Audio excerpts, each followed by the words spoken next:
Hi, good evening. Today we have a great discussion ahead of us on a very, very important topic. So we're going to be discussing acute pulmonary embolism and how to approach it today. First of all, my thanks to the Indian Chest Society, in particular, Dr. Amita Nene, who's put together this talk with all its participants. Dr. Sandeep Salvi, my old friend, of course. He's not old, I'm old, but we've known each other for a very long time. And Dr. Raja Dar, who is acknowledged to be the Raja of pulmonology in this country. So we have, first of all, to express our gratitude to them and to the Indian Chest Society for bringing us together for this extremely important topic. We have a great panel. I'll introduce them later when we are starting the panel discussion. But we're starting off by hearing Dr. Harjeet Dumra, great friend of mine. Again, I've known him longer than he wants to remember. He is, as you know, a distinguished pulmonologist and intensivist from Ahmedabad, land of our current Prime Minister, and, very well known there for his skills in pulmonology. He's a great friend and he's a wonderful speaker. Most recently, we've sparred on a debate in Kochi, and believe me, he did a brilliant job. So I'm looking forward to hearing Dr. Harjeet Dumra today. It's very important to know all about acute pulmonary embolism because it's a condition that is sadly something associated with, when it is severe, a very high mortality rate, a high case fatality rate. Though most often it's missed because it is a very mild problem. So it can be anywhere from a very mild to a very severe problem. And the key thing is a mild pulmonary embolism, acute pulmonary embolism, may be a harbinger of a severe pulmonary embolism. We have very little Indian data. So we looked at patients over a 3-year period or a roughly 35-month period and picked up about 200 acute pulmonary embolisms. And we have similar data. I think there were about 140 cases over a 3.5-year period from Ramachandra. And from another of my institutes in Bangalore, I think they had about 200 patients over a 5-year period. So what we document is not what we are actually seeing. And autopsy data seems to show a much higher prevalence. But we'll come back to this question during the panel discussion. And first, let's listen to Dr. Harjeet talk to us, taking us through a few cases of acute PE. So, Dr. Harjeet, over to you, my friend. Thanks, Dr. Murli, for those kind words. And believe me, that debate actually was one of the few interesting sessions I've had. And thanks to you that it was made so interesting. So going on to this particular session, as Dr. Murli just mentioned about why we want to talk about pulmonary embolism. So are my slides visible? Yes, they are. Please go. Okay, fine. So the reason to talk about this topic is it affects each and every one of us, those sitting in the OPD and those managing patients in the hospital and in the ICU. And hence, it's high time that we talked in depth about this particular pulmonary vascular disease, which is not commonly discussed on forums at this length. So there's usually one session on pulmonary embolism and that is it. But today we are giving almost a couple of hours to this topic and I think it's justifiable. So just to set the ball rolling, I'm going to use a case vignette to highlight some of the important points of managing acute pulmonary embolism. There are no disclosures about this particular talk. So this is my patient. This is a female who's 54 years old, has comorbidities of hypertension and obesity. BMI is very high, pretty much around 34. She's recently been diagnosed with carcinoma breast. This is December of 21. Underwent a modified radical mastectomy, which was followed by chemotherapy and radiation. Because she was being given chemotherapy, a chemo port was inserted, and this was through the right subclavian vein, as you can see here. This patient completed around 5 cycles of chemo, and following that, she started noticing facial puffiness in the morning and swelling of both the upper lips. This was initially attributed to the use of steroids or fluid retention, and initially her general practitioner prescribed a diuretic for the same. Although she improved marginally, but again, she started complaining of dyspnea, which was primarily on exertion. Around the first week of March, around 3 months post the chemo cycles had started, she developed an episode of syncope and she was taken to the hospital. In the hospital, a comprehensive workup, including neurological and cardiac workup, was done and everything turned out to be normal. Just because nothing was picked up, these were some of the investigations. A chest CT was done, which showed bilateral mild pleural effusion. Because there was no clear-cut etiology for the syncopal episode, she was kept under observation in the hospital. On the next day, this patient started having worsening in the breathlessness, and she developed acute respiratory distress, and she needed almost 6 liters of oxygen. This was in the wards.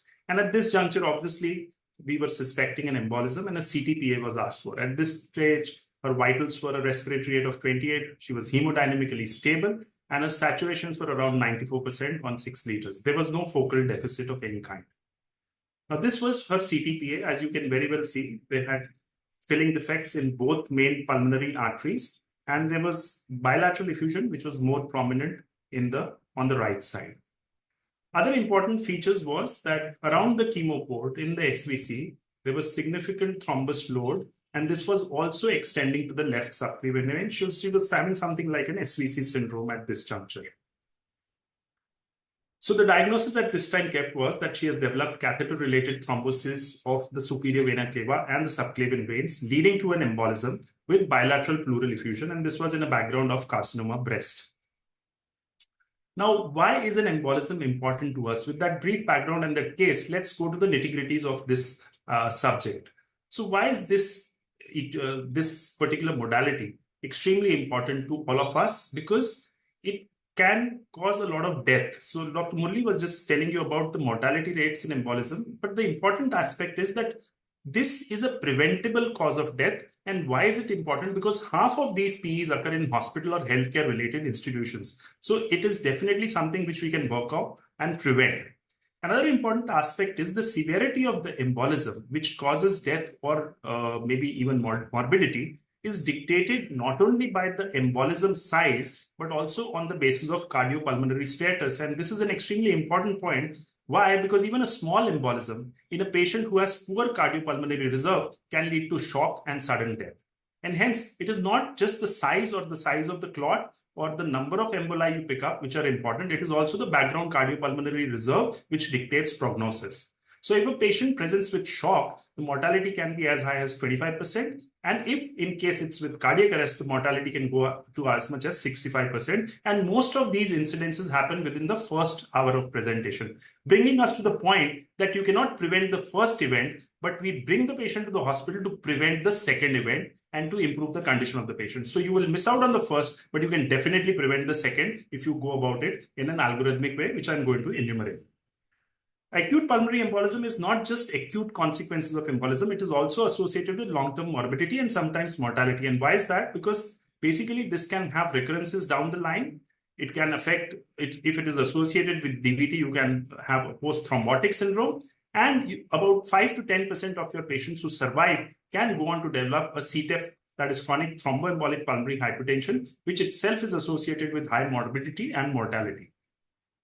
Not only that, the incidence of bleeding when you treat pulmonary embolism can be extremely high, and the Spanish registry showed that the bleeding risk is even higher than the recurrence rates of venous thromboembolism. That means if you go with continued anticoagulation, extended anticoagulation beyond a particular time, you also have to keep in mind that the bleeding risk can cause more harm than treating the embolism itself. Whatever I'm going to talk to you about comes from these 3 guidelines, the ESC guidelines from 2019 and the CHEST guidelines from 2021. And I picked up this from the American Society of Hematology because my patient dealt with a cancer. And you can go through these in detail and you should be able to of what I'm telling you today from these guidelines. So when we look at an embolism, the first thing which crosses our mind is to judge the severity. And like I said, the severity is based not only on the clot size, it is also based on the cardiopulmonary reserve. And most of the times we classify these embolisms into high risk, intermediate risk, or low risk. And this is by the European Society of Cardiology. The difference being in high risk, the mortality can be as high 50%. In intermediate risk, the mortality can be as high as 15%. And in low risk, the mortality is less than 1%. Low risk and intermediate risk categories constitute the most numbers. So although the mortality is maximum with high risk embolisms, but they are the fewest which you encounter in day-to-day practice. So it always gives you a chance to treat it. It usually doesn't present with a massive onset and leads to mortality. So once you encounter an embolism, what is the first and most important step which you do in a patient who is high clinical suspicion? Well, there could be several answers to this. You could ask for a D-dimer, you could ask for a PESI score, you could ask for a CT pulmonary angio, you could do an echo. But the first thing when you suspect a pulmonary embolism and it is a high probability, the first thing you do is give a stat dose of anticoagulant. And this is mandatory. Don't think of anything else. Giving a dose of anticoagulation in a patient who does not have embolism cannot hurt him too much. But missing out on this dose can definitely worsen morbidity and also lead to mortality in occasional circumstances. So how do you go about suspecting a pulmonary embolism? And there are several scores in the literature. The Wells and the revised score are the two common ones which are used. And usually there are three levels which we look at. The low levels, the probability is around 10%. In intermediate levels, if you get them, they are around 30%. And in high probability, it might be as high as 65%. Now, whether you use the Wells score or the Geneva score, these clinical probability levels remain by and large the same. There is another score called the PERC score, where it is used in the emergency department. It also has a high probability of picking up a pulmonary embolism, and you can use the one which you are most comfortable with. The Wells score is more subjective, while the Geneva score has more objective parameters. There are no comparisons to show which one is better, but by and large, the Wells score has more specificity as compared to the Geneva score. The Geneva score has more specificity as compared to the Wells score. So once you start the algorithm, if the patient is hemodynamically stable, then the first test in a patient who has low probability, you need to look for a D-dimer. When you are suspecting with a high probability, you can bypass the D-dimer test. Why? Because in a few percentage patients, you can have an embolism in absence of elevated D-dimer. So in a high probability scenario, don't do a D-dimer test. Directly go for a CT angio, and if you confirm an embolism, you treat it. On the contrary, if the probability is low or intermediate, then a D-dimer test is asked for. And if it is negative, you can avoid doing a CTPA. And the main reason behind this is that with the availability of CT pulmonary angiographies, the number of CT pulmonary angiographies which are being done has become too far, and it's become so excessive that there is needless exposure to radiation and excessive cost on the patient. So in a low probability or intermediate probability, it is best to go with the D-dimer first, following it up with a CTPA only if the D-dimer is positive. The possibility that you might miss out on an embolism with the negative D-dimer is less than 1%. So it's a reliable test when you look at it in clinical context there. So always clinical context followed by D-dimer. Like I said, an LMWH is the way to go. But now you have options of direct oral anticoagulants. The oral formulations have become the norm. And most of us would resort to them maybe after the first 5 to 7 days. But in the first 7 days, LMWH still rule the roost, and by and large, most of us follow these guidelines where we use LMWH upfront. Enoxaparin and the dalteparin are the common ones used. You can use fondaparinux as well. Always remember the dosages, because I have seen a lot of my colleagues using suboptimal dosages when they use LMWH. So always remember the dosages. As far as oral anticoagulants are concerned, the directly acting oral anticoagulants have several advantages over warfarin. One, they are fire and forget drugs, so you don't need to monitor them. Two, they have shorter half-lives, so in case of bleeding, they get washed out faster. And three, now we have antidotes for all the oral anticoagulants, the newer oral anticoagulants, whether it is dabigatran, rivaroxaban, or apixaban. And Andexanate alpha is recently going to be launched in India, and hence you will have an antidote to these two drugs as well. Idarucimab has always been available, so you can reverse the effect of these drugs. Look at this part. The renal clearance is significant with all the newer drugs, and hence in patients with renal failure, you need to be cautious when using them. As far as comparison with warfarin goes, the bleeding rates for all newer oral anticoagulants is much less than warfarin, and they are non-inferior as far as efficacy goes, and this efficacy is judged by incidence of recurrent VTE or VTE-related death, and hence the newer oral anticoagulants have now become the norm. Warfarin, as far as possible, is avoided, apart from certain situations, which I'll come back to a little later. Now, there are no head-to-head comparisons amongst these directly acting oral anticoagulants, and it's best to use the data from the trials rather than extrapolate one trial data to another. So in case you are using a directly acting oral anticoagulants, the newer oral anticoagulants, then there are some preferences. So when you use an anticoagulant, there are certain case scenarios where you should not use them. You should prefer a heparin, warfarin, or low molecular weight heparin. Some of these scenarios are, if the patient has extensive DVT, it's best to go with heparin or low molecular weights. If there is high initial risk of bleeding, it's best to go with unfractionated heparin because you can always reverse it faster and it has a short half-life. If it is antiphospholipid syndrome, warfarin is the norm. Please do not use the newer oral anticoagulants because the data is inadequate. In pregnancy, warfarin and NOACs are best avoided. In patients with cancer, the efficacy of LMWH is superior, although there is now data for apixaban and rivaroxaban. I already mentioned in patients with renal failure, it is better to go with warfarin if you are using an oral anticoagulant, and it's best that the newer ones are avoided. Also with mechanical heart valves, warfarin still rules the roost. So coming back to our patient, this patient was hemodynamically stable. We sent a couple of biomarkers, the TROP and the NT-proBNP, which should be sent with each patient of embolism. These were marginally elevated. So he was labeled as a patient of intermediate low risk and he was started on therapeutic anticoagulation with enoxaparin. Her body weight, remember, was around 100 kgs, but she was started on enoxaparin of 0.8 milligrams subcutaneous BD. At this juncture, although we had thrombosis around the chemo port, it was still left in. By day 5, her oxygen requirements had decreased and her facial swelling also had marginally come down. But by day 6, this patient started worsening again. She started complaining of abdominal distension, she started having severe headache and vomiting. By evening, she had started showing signs of disorientation. Along with this, her respiratory distress has also worsened and her oxygen requirements had climbed to around 10 liters per minute. Now, at this juncture, obviously, with the disorientation and with the heparin, we suspected there might have been a bleed. So a CT brain was asked for. And along with this, we repeated her CT chest because as it is, she was being wheeled into the CT scan. The CT scan picked up an acute subdural hemorrhage in the occipital region posterior to the cerebellum. And this was compressing the fourth ventricle. And this led to mild to moderate obstructive hydrocephalus. And this was the reason for her disorientation and altered sensorium. As far as the venography was concerned, the thrombus in the IV SVC was pretty much the same, and now it had extended to the left subclavian vein as well, which was previously restricted to the right subclavian vein. And there was progression of the thrombus on this heparin, which was used only for a day or so. Now, the question which faces us, how do you manage this patient with possible progression or recurrent venous thromboembolism on anticoagulant therapy? And again, there were several correct answers here. You remove the 𝐾𝐚 to help us with treating this patient. You can increase the dose of anticoagulation, or you could consider thrombolysis.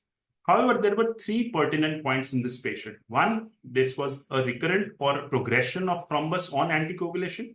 Second, this patient had a background of cancer. And third, this patient had a catheter in situ. Now, these 3 variables obviously affect your thought process. And hence, the best modality was none of the above. So what did we do for this patient? Before going on to that, let's look at some literature regarding these particular aspects. Now, if you have recurrent venous thromboembolism, once you have already started anticoagulation, and if you are on warfarin, it is best to switch to a parenteral anticoagulant like low molecular weight heparin, and this can be given for at least a month temporarily. If the patient is already receiving an LMWH and develops a recurrent embolism, it is best to increase the dose by 1/4 to 1/3. And this is sometimes seen in patients who are obese. Now, India also has some guidelines, particularly for cancer-associated thrombosis. And these guidelines come from the Tata Memorial Hospital in Bombay. And why are they relevant? Because in patients with cancer, we have seen patients developing recurrent thrombosis on anticoagulation. And for particularly patients with cancer, you can either go for a dose escalation with anti-factor 10A monitoring if it's available. You have a possibility of adding an antiplatelet agent like aspirin to these patients, or sometimes the chemotherapy tends to cause hypercoagulable state, like bevacizumab is one of the notorious drugs which tends to cause more hypercoagulability, and hence you can change the chemotherapy in a given scenario.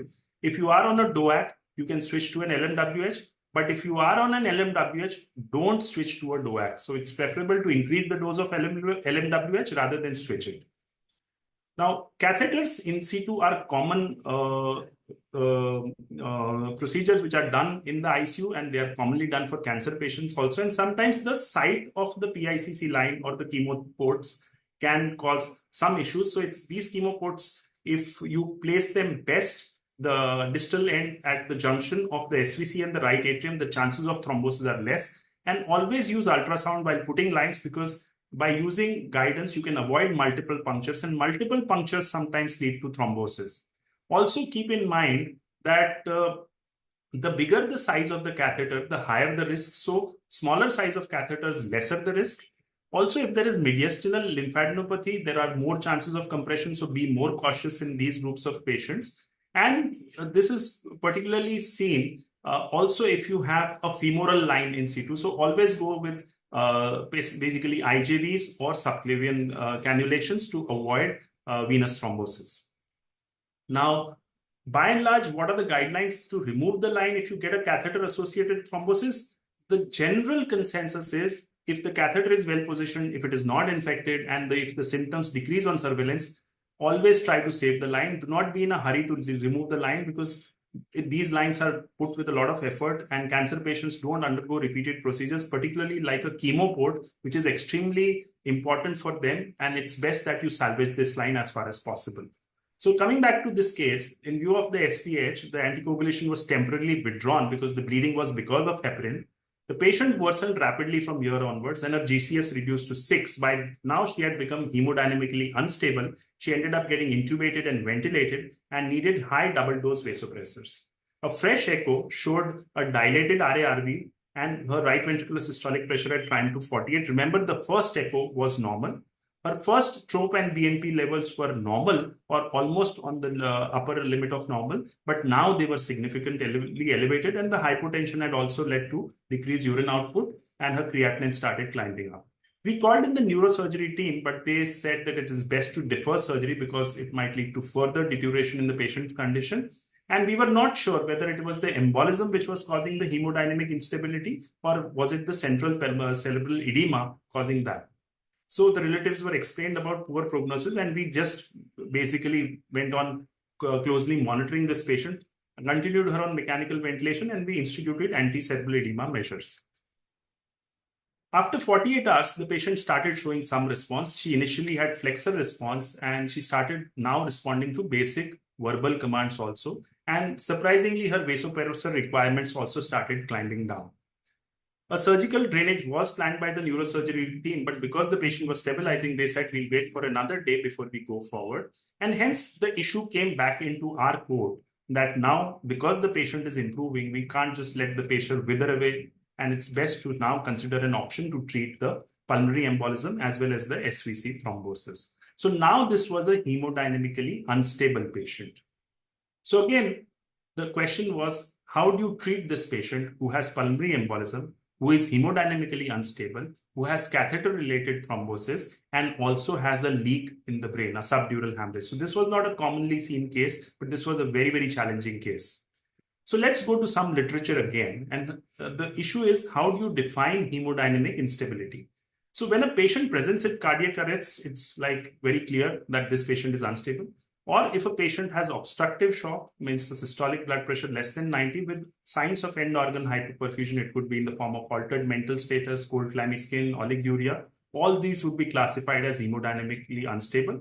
Or the patient has got no signs of hypoperfusion, but has persistent hypotension, which is longer than 15 minutes, or his blood pressure drops by greater than 40 millimeters from the baseline. Again, these are classified as hemodynamically unstable. You need to rule out arrhythmia, hypovolemia, and sepsis. Also, an important point for pulmonologists is when you're treating pulmonary embolism, if you have worsening gas exchange, so even if the other parameters look okay, but the patient has climbing oxygen requirements, the patient needs to be instituted on artificial respiratory support, that also is a sign of hemodynamic instability and needs to be treated with stepping up on the management. So this is the algorithm when you encounter hemodynamic instability. Now the patient cannot be shifted, so the bedside echo becomes the option of choice. There is no role of D-dimer here. There is no role of Dopplers right away. So on the echo, if you have RV dysfunction, then this patient has a very high likelihood of pulmonary embolism. If you can shift the patient, you can go with a CTPA. But if you cannot, and if you have a high clinical probability in a patient with shock, you can go ahead with treatment of which is thrombolysis or reperfusion. However, if you have a patient in shock, but there is no RV dysfunction, the likelihood of this being an embolism is very low, and think of alternative causes to explain the instability. Now, we resort to two investigations in this algorithm. One is the echo, and the second is the CTPA, if it is feasible. On the echo, all of you are very well aware of the findings which we encounter in pulmonary embolism, but the ones which carry the maximum short-term mortality are presence of RV dysfunction, a presence of a right to left shunt through a patent foramen ovale, presence of mobile right heart thrombi, and a TAPC of less than 16. So remember these four, because these are the high-risk patients who would end up dying if you don't treat them aggressively. As far as the CTPAs are concerned, if you can wheel this patient into the CT, then the CTPA is the best and conclusive modality to go forward. Obviously, there are some limitations like radiation exposure. If the patient is in renal failure, it is not a good choice. And we tend to overuse it because of its accessibility. But there are low rates of inconclusive result. And very importantly, if you don't pick up an embolism, it does give you an alternative diagnosis right away. The radiation issue is such that it is preferably avoided in female patients because the breast radiation exposure is pretty high with this modality. And hence, as far as possible, if you don't have a high probability and a D-dimer is negative, you should never proceed for a CTPA. So in an emergency room kind of scenario, if you combine a venous Doppler ultrasound of the lower limb and an echo, these two together can be very specific to pick up an embolism. And if you have a DVT in addition to an embolism, the prognosis is much worse as compared to having only an embolism. So once we are encountering embolism, the next thing is assessing severity, because severity guides the treatment. And we look at several parameters to guide us about severity. Hemodynamic instability in the form of cardiorespiratory arrest or shock or persistent hypotension is just one of them. There are several other parameters which will help you judge severity, because high severity is a direct indicator of poor prognosis. So there is something called a simplified PESI score, where you look at 6 parameters, and any positivity in any of these 6 leads to a high PESI, which carries poor prognosis. If there is high clot burden, so more than 70% perfusion deficit on the CTPA, if you have proximal DVT, if you have significant hypoxemia, significant tachycardia, poor cardiopulmonary reserve, presence of right-sided cardiac thrombus, which means a clot in transit, thrombus in the IVC or the right atrium, all these are poor prognostic markers. Now, based on all of these put together, you then construct this algorithm where you divide these patients into low risk, high risk, and intermediate risk. So what is the difference between these 3 categories? It is the mortality. The maximum mortality is with high risk, and the lowest mortality, which is less than 1%, is with the low risk.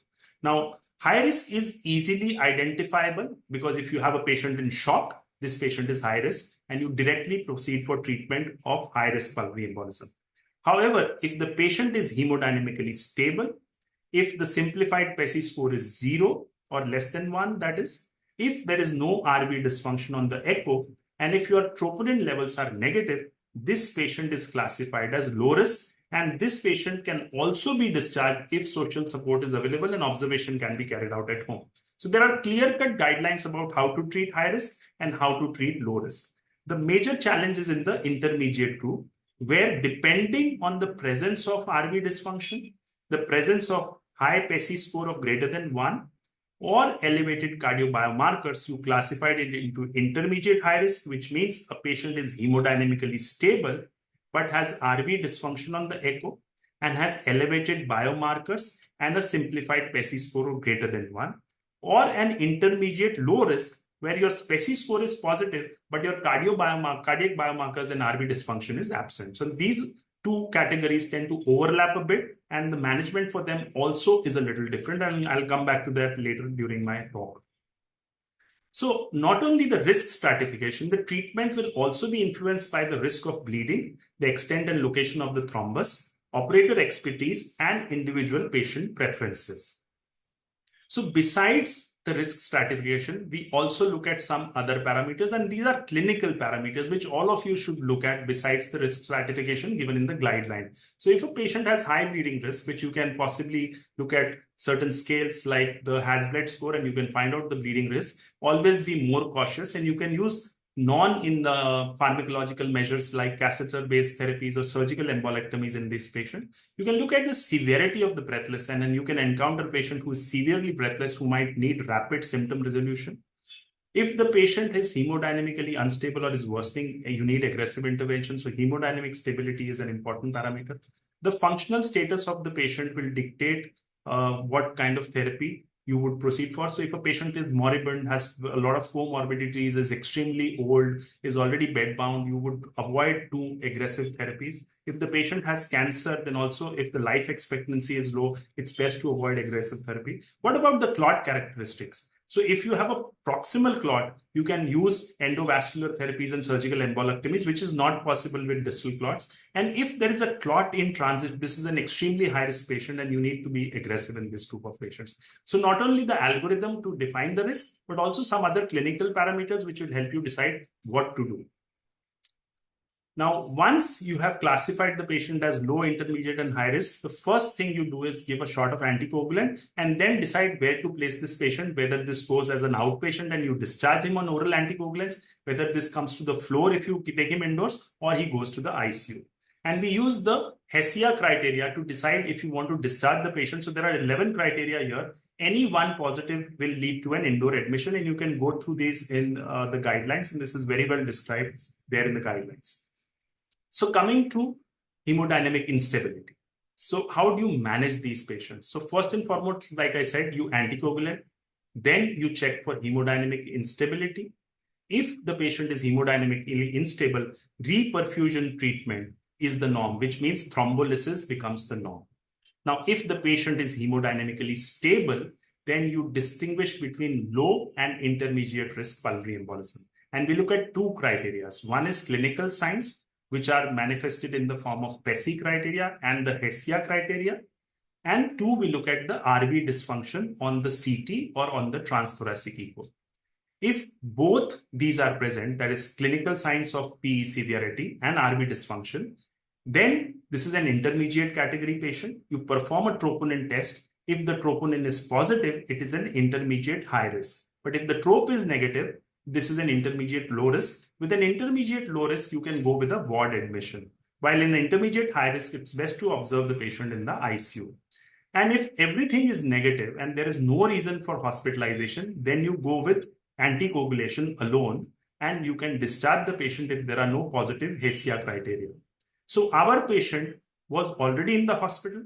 She was on anticoagulation and she worsened. So this is a patient who has progressive worsening on anticoagulation. So this patient who was initially started on anticoagulation now becomes a candidate for rescue reperfusion. So I'll come back to what is rescue reperfusion. Basically, when we talk of reperfusion, like I said, it is thrombolysis, and thrombolysis gives you more faster benefit compared to anticoagulation alone. However, the effect is almost the same if you look at 30 days. Why? Because the anticoagulation will have the same benefit in 30 days what the thrombolytics will do in the first few days. So you should use thrombolytics judiciously and wisely.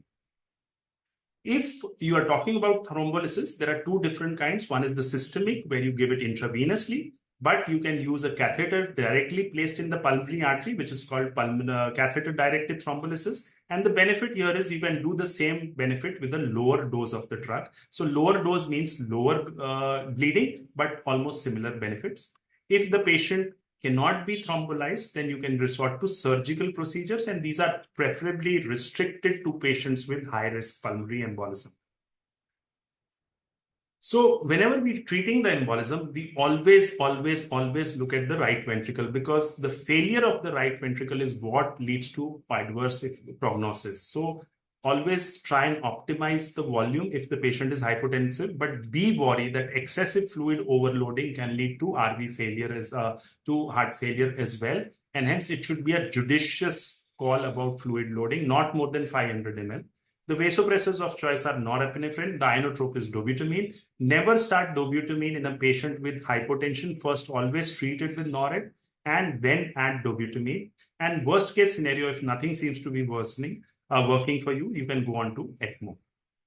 Now, the thrombolytics which we commonly use are the TPA, streptokinase and urokinase, and the dosages are mentioned, and there are several contraindications. Hemorrhagic stroke is one of them, and our patient, like I discussed, had a hemorrhage post-anticoagulation. So now thrombolytics became a difficult option for us. The greatest benefits when you use thrombolytics are within the first 48 hours of symptoms, but they can be used within 6 to 14 days of disease onset. Beyond 14 days, the benefits are maybe, I'm skeptical about the role after 14 days. So what about anticoagulation during thrombolysis? You, if possible, should discontinue the heparin prior to anticoagulation. If you have given a low molecular weight, you can still proceed for thrombolytics. Monitor the PT and APTTs prior to starting thrombolytics. Always secure your lines before starting a thrombolytic, because once you have given a thrombolytic, it's very difficult to put an arterial line and a central line. So put your lines before you give a thrombolytic. And once you have completed the thrombolytic, you can monitor the APTT and restart heparin. And unfractionated heparin in the first 24 hours is better, because you can reverse that heparin if there is bleeding because of a combination of heparin and thrombolytic. Infusion of 18 units per kilogram body weight is the norm. And after the first 24 to 48 hours, you can shift to an LMWH. What about thrombolysis in intermediate high-risk patients? Remember, we discussed thrombolytics in high risk where they are the rule, the norm, the gold standard. But can we thrombolyze patients in the intermediate high-risk category? And this was a very nice article, the Pathio study published in the NEJM in 2014. And they looked at patients who were hemodynamically stable, but with right ventricular dysfunction and a positive trope. And as you can very well see, they used tenecteplase in this study. The death was much less with tenecteplase, but the incidence of bleeding was also quite high. So they said that you should not use thrombolytics in patients with intermediate high risk upfront. But an additional finding was seen that if you use it as rescue, that if the patient has failed anticoagulation and then you institute a thrombolytic in a patient with intermediate high risk category, you still have better benefits as compared to anticoagulation. So our patients had already had an IC bleed. Rescue thrombolysis was contraindicated. So what were our options? Obviously, we were thinking of non-pharmacological therapies, but there are options with pharmacological therapies as well. What are these options? You can try low-dose thrombolytics if the risk-benefit ratio favors. And there are two studies with TPA, the MOPED study and this CHESS trial, which came out in 2010, which you looked at 50% dosage of thrombolytics, where the incidence of bleeding was much less, but the efficacy was still maintained with altiplase. So 50 milligrams works as well as 100 milligrams. You opt for this option, particularly if you have a patient who needs thrombolysis, but the bleeding risk is high. The catheter-directed interventions would still be better because the dose of thrombolytic with a catheter can further be brought down. And if thrombolytics are contraindicated, you can just go for catheter interventions without thrombolysis. And basically, which one to use would depend on the available skill and the institutional preferences, along with the clinical risks you encounter in the patient. So I'm going to skip a few slides here, but our patient was on anticoagulation. Thrombolysis was contraindicated.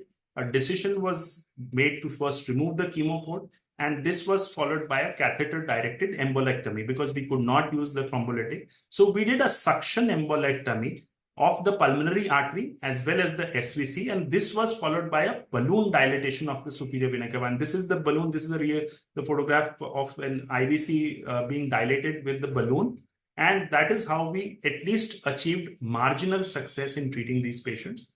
We could also have resorted to a surgical embolectomy, but remember, this patient had a low GCS and we were almost on the point of giving up. But if you have access to a good surgeon in a given group of patients who is possibly massive embolism, where there is contraindication to thromboembolysis or there is failed thrombolysis, there is good data to show that survivals are still better than not doing this procedure. So if you have a good surgeon, you can opt for a surgical embolectomy in a patient with acute pulmonary embolism, but this is based on what skills your surgeon has and what backups you can provide.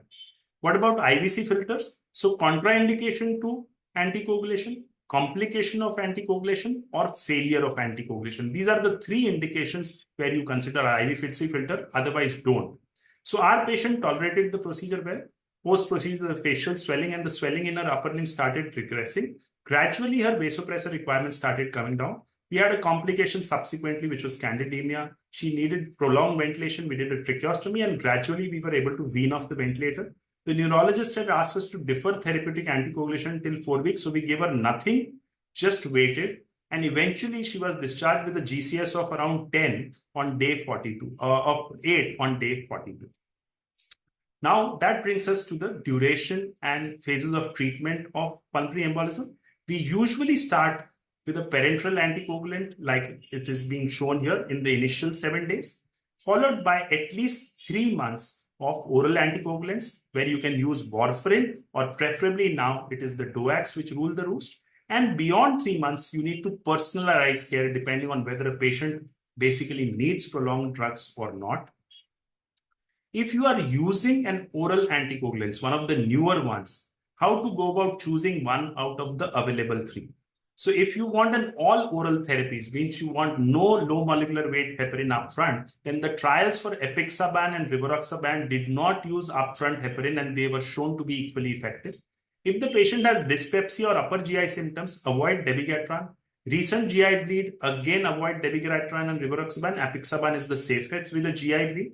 If the patient has a recent coronary syndrome, there is a small signal of myocardial infarction with dabigatran, so avoid it.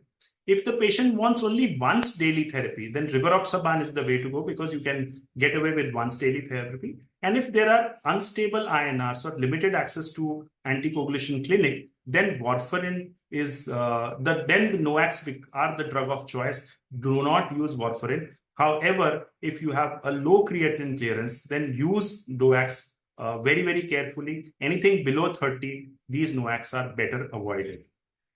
You can now use NOACs or DOACs, as they are commonly called, beyond 3 months also. And there is substantial data which has come up, which shows that they are equally effective as warfarin for long-term anticoagulation use. And particularly with apixaban and rivaroxaban, you can go with a half dose. So the dose for apixaban with from up to 3 months is 5 mg BID. You can use 2.5 BID for apixaban. And rivaroxaban, where the dose is basically post-loading 20 mg once a day, can be reduced to 10 mg once a day. There is always this thought about investigating our patients for hypercoagulable state in all patients of pulmonary embolism. Resist the urge to do it and use these tests widely. They are extremely expensive, so do not get them done in every patient. Particularly if you have a patient who is less than 50 and patient who has recurrent idiopathic thrombosis or a family history of thrombosis, or thrombosis in unusual vascular beds like portal vein thrombosis or cerebral vein thrombosis or hepatic vein thrombosis, you need to look at the thrombophilia profile. Otherwise, please avoid doing this in every patient where you can't explain the etiology leading to embolism. Also, with pulmonologists, I've seen there is a lot of thought about malignancy coming up as a embolism coming up as a precursor to malignancy. The incidence of malignancy in a patient with embolism down the line is usually not more than 10 to 20%. And hence, every patient should not be investigated with a PET scan. The commonest malignancy which we see leading to embolism are hematological malignancy or ovarian, pancreatic, liver, and kidney malignancy. Also, lung cancers have a high risk of thromboembolism. Think of an occult malignancy in patients with thrombosis, again, in unusual vascular beds, if the patient is clotting on anticoagulation and if the patient has non-bacterial thrombotic endocarditis. The norm is 3 months of anticoagulation for all patients. So 3 months is minimum. Beyond that, you can go depending on the need. So in patients with recurrent VT, cancer VT, and unexplained, unprovoked pulmonary embolism or proximal DVT, you might need indefinite duration of anticoagulation. And which are these patients? How do you select them? There are several scores in the literature. I've used just one, the VT predict score, and this came out very recently in the 2023 European Heart Journal. An excellent scale. It is available online, and you can just enter the data. There are around 11 parameters which you need to look at, and they give this beautiful calculated risk of embolism after stopping anticoagulation at 3 months. And then you can decide if the recurrence risk is high, then you should continue. And they not only tell you about recurrence risk, they also tell you about the bleeding risk. And that is how you can judge which patients to give continuous anticoagulation based on the risk.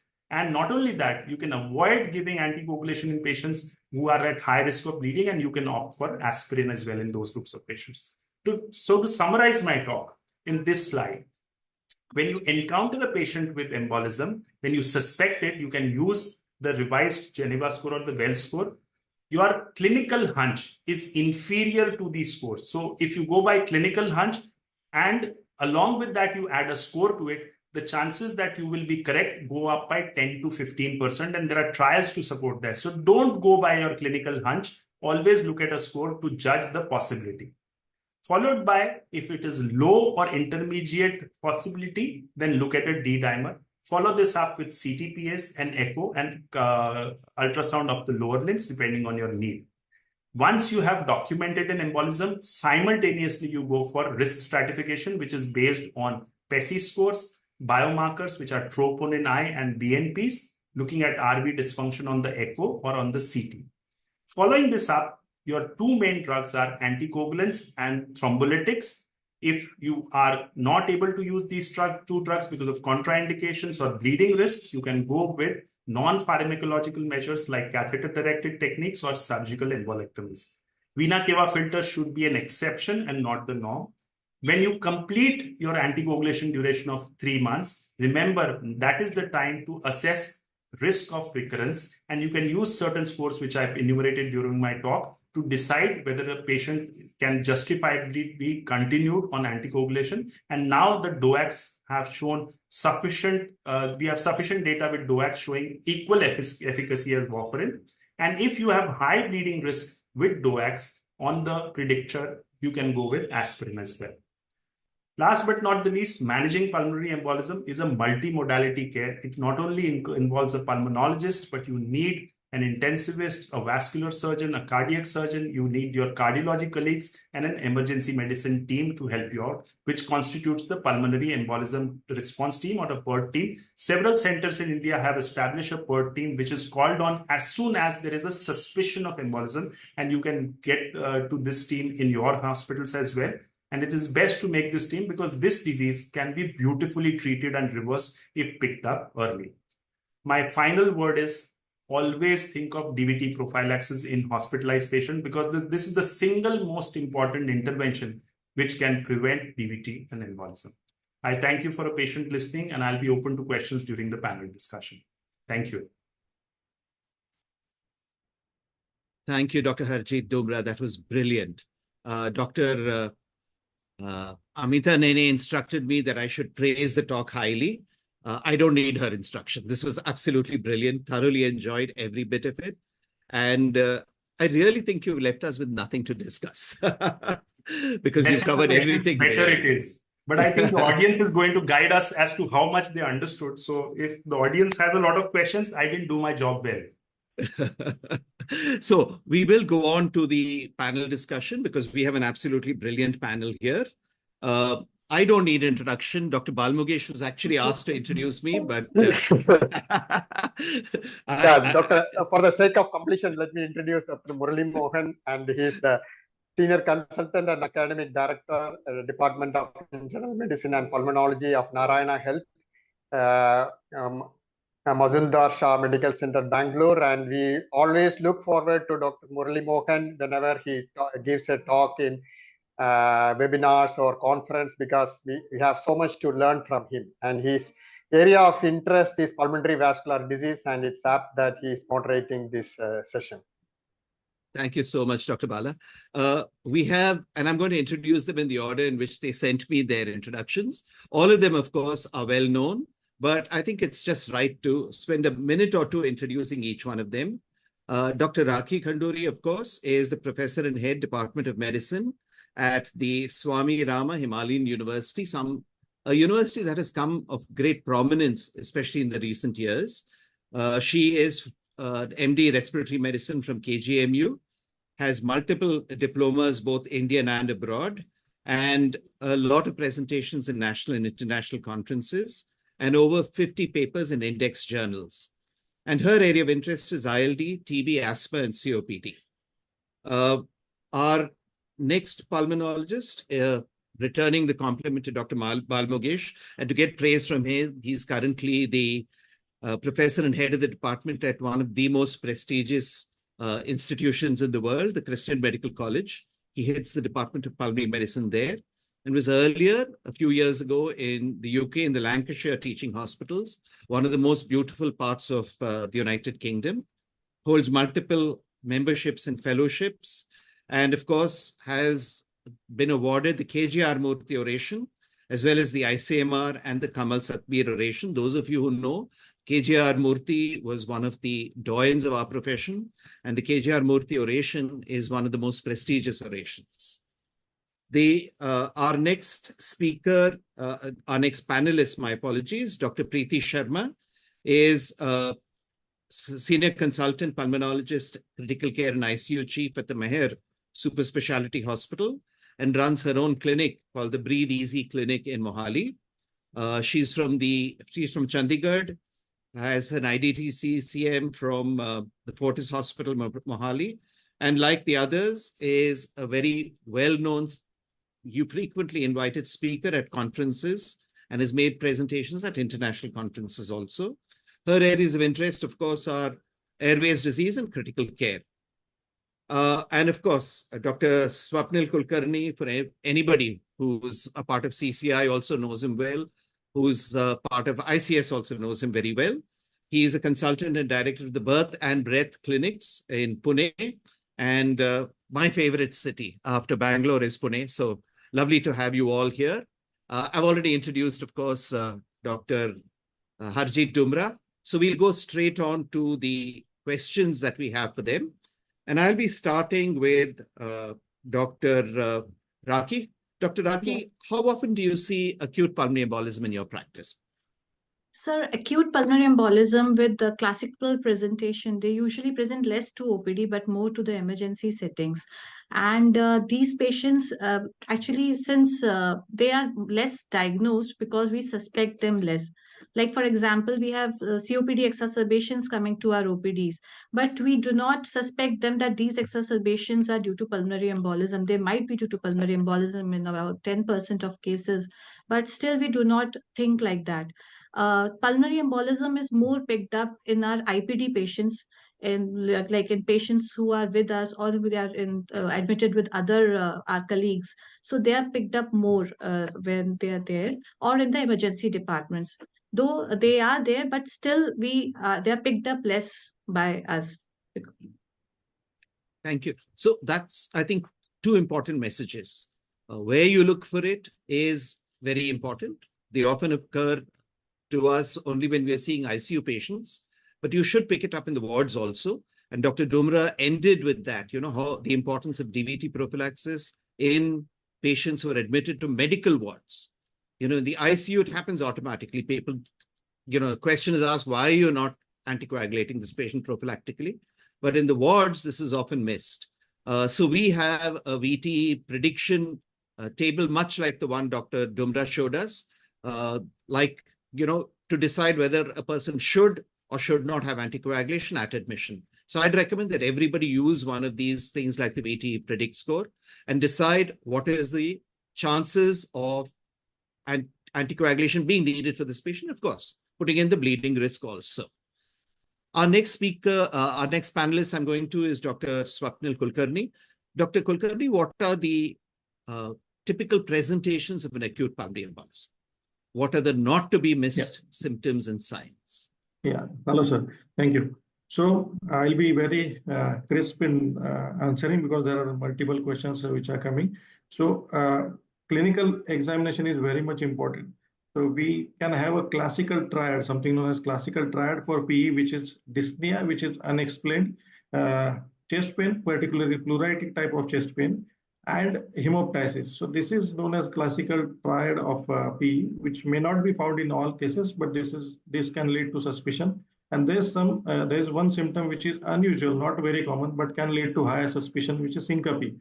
So syncope can lead to higher suspicion in case of pulmonary embolism. We can have signs also on clinical examination, like that of tachypnea, tachycardia. Patient can have hypotension or shock. Hypoxemia, usually refractory hypoxemia, is classically seen with pulmonary embolism, and signs of DVT, that is unilateral leg swelling, tenderness, calf tenderness, etc. So these are few signs and symptoms which should arouse suspicion of pulmonary embolism. Absolutely. That's, nice, crisply put. And of course, to add to that, if you have a high risk situation, a patient who has risk factors, then suspect it even more strongly. Somebody with an underlying cancer, as Dr. Dumra showed us, somebody who's been bedridden for a few days. Next to our hospital, or now attached to our hospital, is an orthopedic center. So in a person who's had, pelvic surgery, for example, in such patients, any one of these symptoms will immediately raise suspicion that you may be dealing with a pulmonary embolism. So in the background, what are the risk factors and what are the symptoms the patients present with, or the signs of it that you pick up on examination? Extremely important. Thanks, Dr. Swapnil. Dr. Dumra referred to the PERC rule-out criteria to rule out pulmonary embolism. So what is your chance that you'll pick up? How often do you use the PERC criteria, Dr. Preeti? Yeah, thank you, sir. The PERC criteria, as the name itself suggests, it's a pulmonary embolism rule-out criteria. It's a fantastic tool to prevent the overuse of the diagnostic test. Specifically in patients who have low clinical probability of PE, if we use the 8 criteria, that is age less than 50 years, there is no tachycardia, heart rate less than 100 per minute, saturations are more than 94%, there is no history of any hemoptysis, there is no history of any underlying cancer, there is no history of any trauma or surgery, or there is no lower limb calf tenderness is there, or no hormonal use. If patient meets all these criteria, along with the low clinical probability, we can safely rule out the pulmonary embolism, and we do not have to undergo any kind of diagnostic tests, which are being used very frequently these days. So I would really prefer, and I prefer in my practice, to use this to rule out pulmonary embolism. It's a fantastic tool. So the important thing, of course, is even if one of those criteria is present, then, don't rule out pulmonary embolism. Extremely important. And of course, in pregnancy, it's very doubtful if the PERC criteria will apply. I think we need to be careful in the pregnancy situation. And I would say, when in doubt, think again, should you really investigate this patient? And I think Dr. Dumra has already spoken about, how you have a higher suspicion and what you do when you have a high suspicion, when you have a lower index of suspicion. And I think he made a very, very important comment. While we always have gut feelings, the scores, either the simplified Geneva or the Geneva score or the Well score, the modified Well score, use them because they infinitely improve your ability to predict a pulmonary embolism. I'm going to go to Dr. Balmukesh for exactly that. What is your experience of using the Wells and Geneva score? So one of our consultants, Dr. Shonak, some time back did a prospective analysis of 127 patients of proven pulmonary embolism. And she found out that the positive predictive value, negative predictive value of modified Well score and revised Geneva score are almost the same. The area under the ROC curves for the two models were also same and not statistically different. So whatever is available, it is a score you are able to get hold of. You can use it. Well, is it Geneva or Well score? You can use them. So there is no need to differentiate between these two. Thank you. Dr. Dumra, I'm going to come to you on this one. Again, this is a repetition of what you said, but I want you to tell us what is the role of the D-dimer in screening, because I feel it's often misused, it's unnecessarily used, and long delays occur while people are waiting for the D-dimer result. So can you clarify a little more? It will be mostly a repetition. What I do in my clinical practice, and maybe the guidelines are a little complex to understand, but let's simplify this. So as a rule of thumb, in any patient who is already hospitalized, the D-dimer has very low value because you can have several false positives in a hospitalized patient. Okay, if a patient is coming from the community, there could be a way to screen these patients with the D-dimer because they don't have other comorbidities which could lead to high D-dimers. But in a hospitalized patient, there are so many risk factors that a D-dimer is bound to be positive. So usually this particular step in the algorithm can be bypassed in a patient where you already suspect the embolism. Because you are looking at patients with clinical suspect. You always are in context. So if you have a high suspicion in a hospitalized patient, there is no role of a D-dimer there because it will be invariably positive. Then you directly go with this thing. Now, in case you are resorting to a D-dimer, if you are PGs, if you are starting off in practice, you want to follow the algorithm. So you do your clinical context, you do a D-dimer. If you add the D-dimer to the Geneva or Wells score, the predictive value of a negative possibility gets even higher. So D-dimer plus a negative Geneva or Wells score is even more valuable. Lastly, always remember that the D-dimers can change with age. So the cutoffs can be different with different ages. So once you cross 50, always remember to change the cutoff level, because just by going by the age-adjusted D-dimer, the incidence of negative CTPA angiograms goes up by 30%. So just by changing that, you can avoid 30% excessive CTPAs. So look at age-adjusted D-dimers. These were a few things which I didn't mention in the talk. So all extremely important points. And of course, one of the things that we often end up doing is if a person has a negative D-dimer, that is, it's lower than the cutoff value. So always remember, check with your lab what the cutoff value is, and also use an age-adjusted D-dimer, as Dr. Harjeet just told you.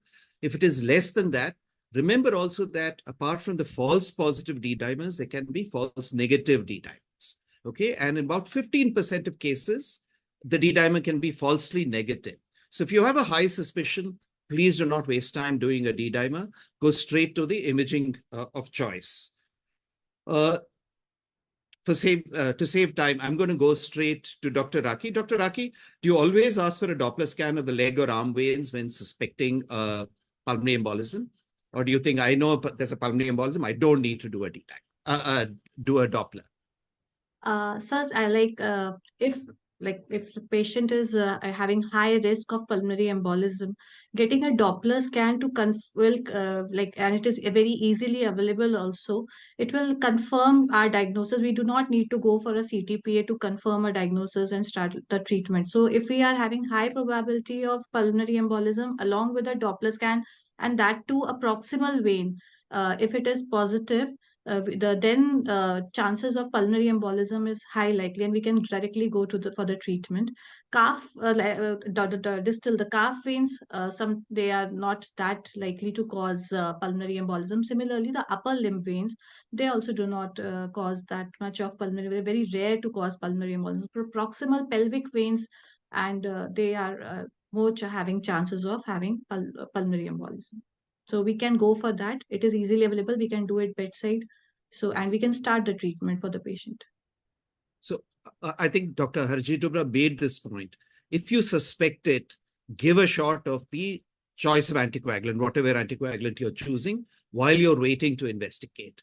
Don't waste that valuable time. And I think the other point about Doppler scans that I just asked you, again, depends on where you are. If you can get a CT pulmonary angiogram very quickly, and we can get it within, 15 or 20 minutes, we move the patient down. For example, stroke units can do it absolutely immediately, and that's what we are able to do. We are able to get CTPAs immediately, far more quickly than we can get a Doppler scan, unless you have a very well-trained emergency medicine team who will do it for you. And as you said, you can often miss, very proximal iliac vein thrombi by waiting for a Doppler. So if it's obvious, do the Doppler and start the treatment immediately. And then you can confirm it later if you want with a CT pulmonary angiogram. And again, in pregnant people, you're trying to avoid a CTPA. I think a Doppler scan is very useful in such patients. Going to Dr. Swapnil. Dr. Swapnil, I think Dr. Harjeet has already emphatically spoken about thrombophilia workup in patients with acute PE. Do you do these? And if you do these, when do you do them? No. So first, no, it is not required or not advisable in all patients. Why? Because first, they are really very expensive. Second, presence of thrombus plus treatment given in the form of anticoagulants can interfere with the results of the test. There are many thrombophilias, hereditary plus acquired, Many of them does not have any particular test to diagnose. And fourth, single thrombophilic defect have very low probability or low predictive value, and anticoagulation management based on it or the duration based on it have not been shown to reduce the VT recurrence. So it is not done in all patients, but yes, subgroup, as Dr. Dumra has said, there are few subgroups where family history of recurrent thrombosis or thrombosis at unusual locations. In such cases, it can be done, but the timing is very important. One should not be on anticoagulants for at least 3 to 4 weeks prior to that testing. Absolutely. So important. Do not send it as soon as the patient has a clot. Do not send it when you've already started anticoagulation. Wait for close to a month after you've stopped it before you consider doing it, if you're considering doing it. And if a patient has a provoked VTE, I don't think there's any point in sending a thrombophilia profile, unless a person has a recurrent VTE and you're really confused. Another group we sometimes do the thrombophilia testing is patients who have both arterial and venous thrombi. So they seem to have multiple problems, and then maybe you can test them. But as Dr. Swapnil said, extremely important that you recognize that there are false positives and false negatives with this also. So don't go by thrombophilia profile, extremely expensive and perhaps better avoided. And I always take the, counsel from my hematology colleagues. That's another group we involve during our care of our patients with pulmonary embolic disease, especially when we're managing APLA syndromes and so on. So going to the APLA syndrome next, Dr. Preeti, how common is the APLA syndrome in your practice with patients with pulmonary embolic disease? APLA syndrome, as we know of, it's also called as lupus anticoagulant syndrome or anticardiolipin syndrome, which is basically characterized by obstetric morbidity, and it can be because of the arterial or venous thrombosis of the any tissue and organ. So it is seen very rarely, and we see it in like 5 cases per lakh persons per year is the incidence which is documented. And this is basically causing, in cases of venous thromboembolism, almost this is the commonest manifestation of APLA syndrome, and 10% of the cases have positive APLA antibodies, which we have seen. The only problem is it causes almost 14% of the strokes and MIs, as well as the very important 9% causes of pregnancy losses, that is within 10 weeks. So there we see it still, it's not a very common disease, it's a rare kind of a syndrome which we see, as we already emphasized that only in some people where we have familial and these things, then we should screen for APLA syndrome and not normally go for this. So a couple of other clues to the APLA syndrome, apart from what Dr. Preeti mentioned, is if a person has chronic thromboembolic disease, much more likely to be APLA. For example, your protein C proteinase don't very often lead to chronic thromboembolic disease. It's the APLA that leads to that. The second clue very often is if you have difficulty getting an INR under control, it's swinging around wildly. So once it's 9, the other day it's 1.5, strongly suspect you're dealing with APLA. And of course, it's important because the DOACs or NOACs have not been shown to be effective in APLA syndromes. So if you have a patient who's on a NOAC and you suspect APLA syndrome, this is a group you should probably consider switching to a VKA or a low molecular weight heparin. Those are the groups you really think it's extremely important to identify the APLA syndrome, but it's rare. It's not that common.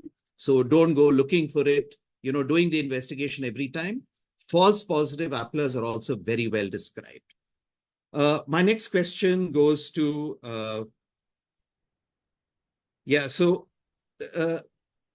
this again is something that, often comes up in practice, Dr. Bala, the homocysteine levels. How often is a homocysteine level something you look for and act on when you find a high homocysteine?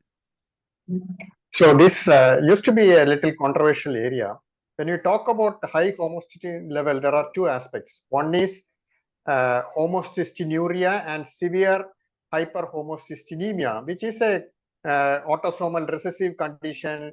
It's diagnosed in childhood. Children have developmental delay, orphanoid phases, osteoporosis, a lot of congenital defects, and they have a high incidence of thromboembolic disease and premature atherosclerosis. What we usually come across is in adults, a mild elevation of homocysteine levels, and the earlier studies have shown that there is twofold increase in risk of venous thromboembolism. However, further studies, large population-based studies have shown that when confounding variables are taken into account, this mild elevation of homocysteine is not proven to have increased risk of venous thromboembolism. So, and also treating a mildly increased level with the vitamins, folic acid, pyridoxine, B12 have not been shown to reduce the risk of subsequent thromboembolism. So as of now, we don't have solid evidence to recommend that we should screen for homocysteine levels in adult patients with venous thromboembolism. Absolutely. And of course, one of the other, this is an open question to everybody. We know there is an association between B12 and homocysteine levels. And, you know, very often we find B12 levels are low. But I've been noticing a lot of low B12 levels, and this is completely outside this topic. Post-COVID, is this something you all have been observing? And I have not found any explanation for it, but I'm finding a lot more low B12s in the recent past than, you know, post-COVID than I used to see before. Anybody has any opinion on this? Yeah, so so patients whom we advise, they are coming with low B12 levels, and especially more vitamin D also. D3 levels are also very low in each and every patient. And Absolutely. they are complaining with chronic fatigue-like syndrome, like they are having body aches every time. Papers, and usually when we get this investigated, they are found to be low, and when we like give them supplements, they become better. So there is something which is coming up post-COVID. I honestly don't know what it is, but it's worth exploring. Sorry, that was a digression, which I don't think I may be permitted as the moderator. Dr. Harijit, I'm going to skip your next question because I think we've already answered it. The role of, you know, what happens to the thrombophilia workup if a person is already anticoagulated. But I think it's important we emphasize, don't do it when a person is on anticoagulation, really. So just one. There are some you can do. Yeah, please go ahead. Yeah. So just because there are certain tests which are not affected by heparin. So if you are suspecting an APLA, you can still do a antiphospholipid antibody and a GP and a glycoprotein antibody, because those two antibodies are not affected by heparin. You can't do a lupus anticoagulant. So in that subset, if you are already on heparin, but you have a strong suspicion of APLA, you can still do these two tests. Absolutely. But be careful that your APLA levels are, you know, the cutoffs are quite high. Don't accept something which is just slightly above the upper limit of normal. Double the upper limit to make it clinically relevant. And with a good preclinical test probability. Always. That's also important. Always. And if possible, reconfirm it later. Because again, you know, that's very 12 weeks down the line. Yes. So thank you. That's, you know, very useful. If a person has a thrombophilia profile, Dr. Rakhi, would you anticoagulate for their whole life? So depending upon the patients who are having thrombophilia, as well as and they are having history of recurrent VTs, thromboembolism in the families, thromboembolism at unusual sites. So these patients, they do require anticoagulation throughout life, especially in patients with APLA, patients who are having factor V laden mutations, patients who are having thrombin deficiencies, antithrombin deficiencies. But there needs to be having homozygous mutations for them to give like lifelong.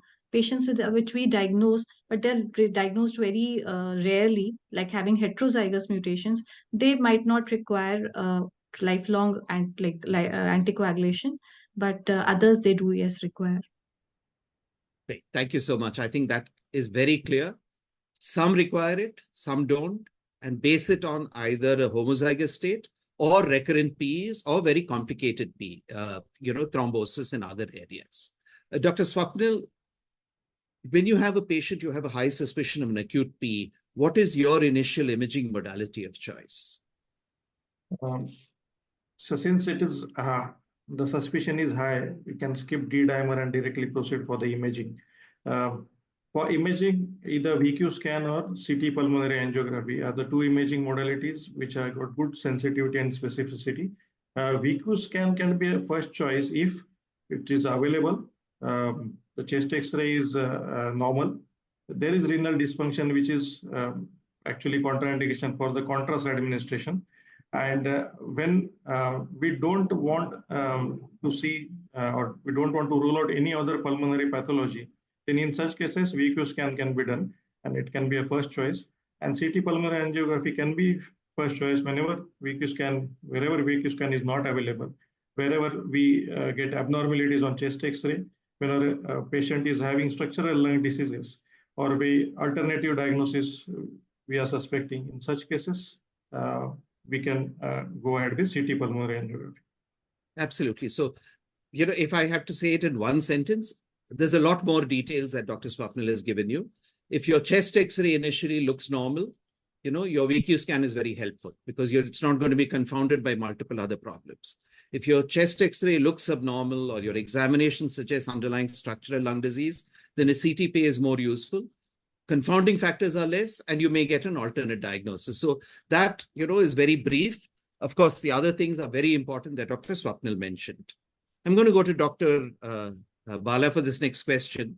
So you've done a CT pulmonary angiogram, and it's been reported as normal. You've taken a look. It doesn't look like PE.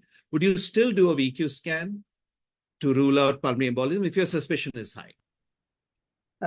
Usually, after doing a VQ scan, if it is inconclusive of an intermediate probability, we go for a CTPA, but not the other way around, because CTPA missing a pulmonary embolism, significant pulmonary embolism is less than 1%, unless there is a lot of movement artifacts and the arteries were not opacified. It doesn't, a good quality CTPA never misses a clinically relevant pulmonary embolism. So we usually don't go back to VQ scan. So if you looked at the old literature, they said the VQ scan has a much higher sensitivity and specificity than a CT pulmonary angiogram. But I think all these studies came out about 20 years ago. If you look at the modern CT pulmonary angiogram, it's got every bit as high a sensitivity and specificity. In fact, the problem with CT pulmonary angiograms is sometimes it will pick up small clots which are clinically not relevant. And then you have to worry, should I really treat this person or not? Yeah, that's a greater problem. So completely agree with you. There's no point in doing it the other way. And I'm going to go to Dr. Harjeet. He's already taken us through this, but I want you to take us again through it because risk stratification of an acute pulmonary embolism is extremely important. So we've made a diagnosis of acute PE, and we have to decide what to do next. So can you take us through the steps of risk stratification, please? So to elaborate that slide, the first thing obviously is whether the patient is in shock or not. And these are basic things, anyone can look at these. So shock or not, that is the first and the most important parameter. If the patient is in shock, this is a clear-cut case of high risk pulmonary embolism, poor prognosis if not treated aggressively and upfront. Now, unless and until you have some other reason to suspect shock, by and large, at this juncture, all you need to do is check with an echo for RV dysfunction. Most of the times, a patient in shock cannot be wheeled into the CTPA. And there are two modalities which you can use and which are coming up. So we have been experimenting with these modalities because these patients can't be wheeled into the CT. I think Dr. Rakhi already mentioned, or Dr. Preeti mentioned about the lower limb Doppler, which can always be used as a surrogate marker of PE if the patient is in shock with the DVT. But apart from that, one, you can, if you still have some doubt of the RV dysfunction not being related to an embolism, why that happens in the pulmonary world is because a lot of your patients are COPD and some of your patients might be ILD. And some of these patients will have background of pulmonary hypertension, which can lead to RV dilatation, which might compound your clinical judgment in an acute scenario. So in that subgroup, you can go with the transesophageal echo. If you have a good cardiologist, these patients might be unstable to undergo it. If these patients are intubated, for example, there is this nice article which I went through where you can use an EBUS to go to the esophagus, to go to the carina, and you can screen these patients in the left main bronchus for a major pulmonary artery embolism. This is an added use of the EBUS if your patient is intubated. This is in case you don't want to start thrombolytic agent where you have a high clinical suspicion. These are alternative ways to come to that conclusion. If the patient basically is hemodynamic stable, then once you give your first shot, you have the luxury of investigating this patient. So you can first send a D-dimer, wait for the report. If it is negative, in a low probability, it rules out. If it is positive, then you definitely look at the clinical probability. If the probability is high and you have a positive D-dimer, then you next look for a TROPI and a BNP. Simultaneously, you are looking at an echo. So you are looking at three major things: a troponin I, a BNP level, and signs of RV dysfunction on the echo. If all these three are positive, but the patient is hemodynamically stable, he goes into the intermediate category. And if none of these are positive, but the patient has an embolism, this goes into the low risk category. So like I told you, low and high risk are easy to manage. The intermediate category, then you need to subclassify depending on what parameters you pick up. The simplified PESI is also added up, but it's just that there are too many scoring systems in these guidelines. And you can't just keep on doing them every now and then. So maybe clinical judgment will help you substitute some of these scoring systems. Absolutely. So clinical suspicion, biomarkers, echo. We use those three to decide whether a person is high, intermediate, or low risk. And more importantly, intermediate high, intermediate low. That categorization is extremely, extremely important. And of course, the Americans use the term massive, submassive, and mild. But I think we should stick to and I think that this is actually a better classification: high risk, intermediate high, intermediate low, and low risk. So we've already gone through that. And I think, Dr. Preeti, I was going to ask you about the echocardiogram, but I think, I think Dr. Harjeet has already taken us through that. So remember that sometimes a good echo technician or cardiologist can actually pick up, even on a transthoracic echo, clots within the major pulmonary arteries, but it doesn't rule it out. Okay? So let's go on to the next. You've got a person who's got a massive pulmonary embolism, a high-risk pulmonary embolism, Dr. Raki. What's your next step?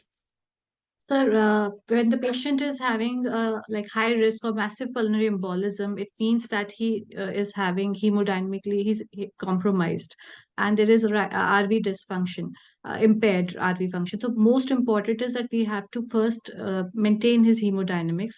Like, first of all, it is necessary that usually these patients are hypoxic. So first of all, like, proper oxygenation is must. That could be given either by high flow nasal cannula also if the requirement is very high. Preferably, we should not intubate these patients because that will further causes like a decrease in the blood pressure of such patients. They are already in shock. And while we need to resuscitate these patients also, but not too much with fluids. We have to be cautious. Only up to 500 ml we can give, and then we have to be cautious about giving further fluids. And then we should shift to the like vasopressor, as Dr. Harjeet said, that noradrenaline is a very good vasopressor which can be given. And we should start with the anticoagulation therapy in these patients. And we should also, if the patients like they are in shock, we can start with the parenteral the thrombolytics in these patients. Because as we like, if we do it early, then there are high chances of decreasing the mortality of these patients. So systemic parenteral thrombolytic therapies needs to be given as soon as possible, along with maintaining the ABC of the ABC of the patient, the airway, breathing, and circulation. Absolutely. Don't forget ABCs. I think that point is very well made. How often do you go to your surgeons when the person has a, high risk P, because they're in shock and there's very little time sometimes to do things and they're crashing in front of your eyes?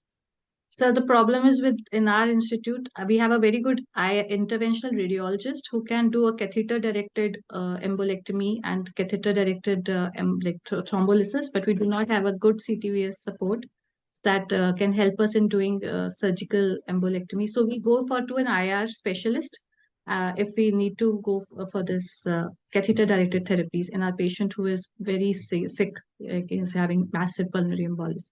So very briefly, will you tell us about the catheter-directed therapies, please? Sir, in catheter-directed therapies, we can do thrombolysis with there and directly where the femoral, the catheter is placed and it is going into the IVCs and then directly into the pulmonary artery, and there up to the thrombus place, and there we can give the thrombolytic agents in a much lower dose as compared to the systemic anticoagulant therapies, and they can directly act there. Other things like ballooning of that clot can also be done, which can also help in maintaining the circulation of those arteries, removing the clot. And then surgical catheter-directed embolectomy and using ultrasound guided clot breakage can be also done using these catheters. So these are some ways in which our interventional radiologists can help us in with treating these patients who are who do not give us time before they are having high chances of mortality. So these things can be done.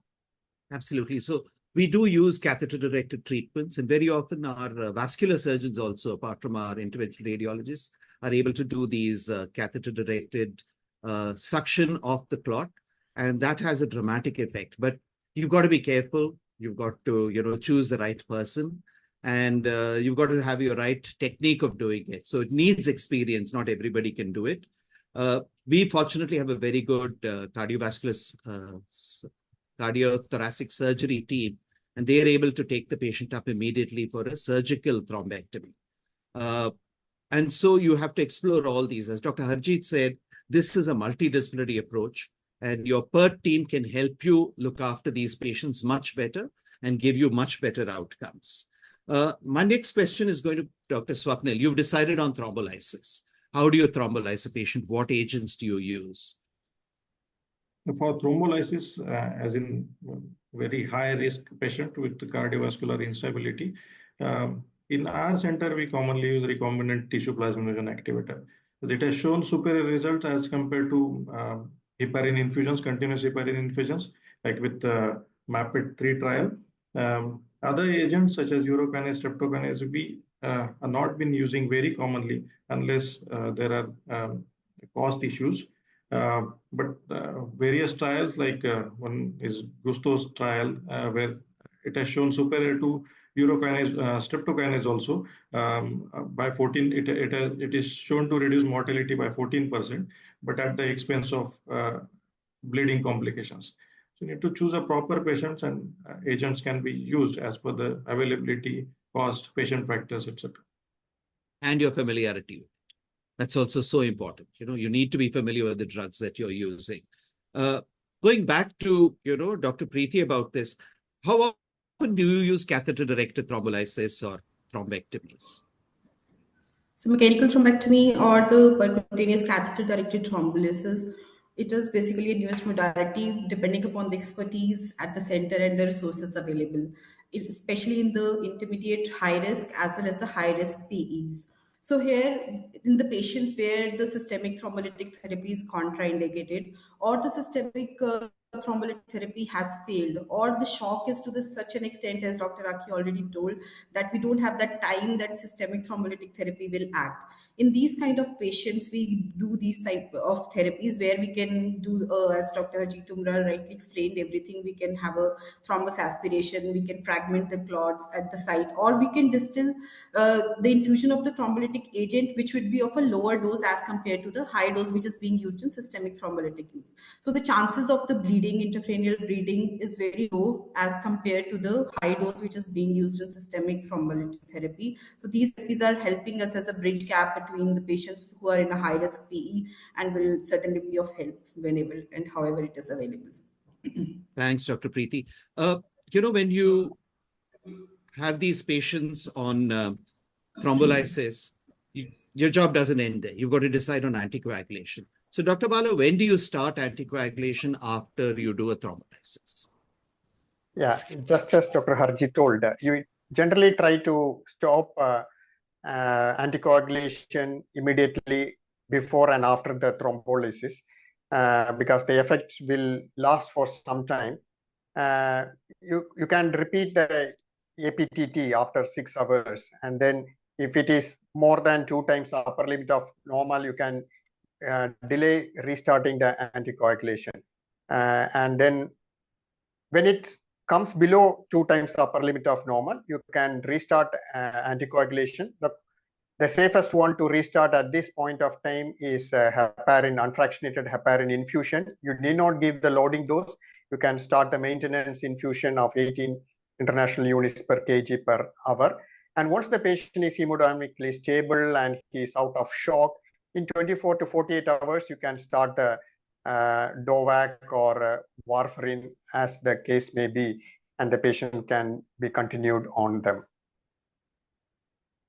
Great. So you mentioned that you wanted to start anticoagulation initially with unfractionated heparin, which is the question I was going to come to Dr. Harjeet. Dr. Harjeet, you actually covered this, and I think, we don't need to spend much time on this, but unfractionated heparin, low molecular weight heparin, NOACs, which do you prefer? And of course, fondaparinux comes into the mix. So if I've thrombolized the patient, I would still prefer to go with the parenteral anticoagulants upfront. This is a hemodynamically unstable patient. So just giving a thrombolytic will not reverse the shock right away. It takes a little while. And absorption of oral drugs or even subcutaneous heparin might be an issue. So if the patient is in shock, then an intravenous unfractionated heparin becomes the norm as far as absorption goes. If you have a stable patient, then I would prefer a low molecular weight heparin over an oral anticoagulant that far up front. I would reserve my oral drugs for maybe a few days down the line once I'm convinced that the patient is better and there is no issue with absorption. Thank you. So I've just been told that there are 1,800 plus logins. So a lot of interest, and we'll keep this going for a little longer. But I think soon we should move to the audience questions. Quite a few have come in. I think some of these we've already answered, and some are going to come up in the question answer session. So I'm going to fast forward this and ask Dr. Bala, IVC filters, often a big, query that comes up. Vascular surgeons are very fond of it. What are the indications? What are the contraindications? And when do you say, I will not use a filter? So we typically use IVC filter in a patient with acute proximal DVT or pulmonary embolism who have a definite contraindication for anticoagulation therapy, like recent surgery, hemorrhagic stroke, active bleeding, variceal bleeding, where in no way you can even give anticoagulation. And if we are using anticoagulation, putting an IVC filter, we should think that it is not the treatment of choice. It is a temporary measure because IVC filter may prevent a pulmonary embolism, but it increases the chance of deep vein thrombosis. It causes stasis of the lower limb venous blood. So, and we should, as soon as we are able to commence anticoagulation, the filter should be, IVC filter should be removed. The longer it stays, the longer it is difficult to remove, and the greater the complications. For the record, previously we were not getting retrievable filters. Now we get retrievable filters. So always insist it should be a retrievable filter, and you want to leave it in as short a time as possible. As Dr. Bala has just told you, very few indications for an IVC filter. Really absolute indications, contraindication to anticoagulation or recurrent. You've got a person on good anticoagulation, still there's recurrent disease, or the person you've started anticoagulation, there is significant bleeding.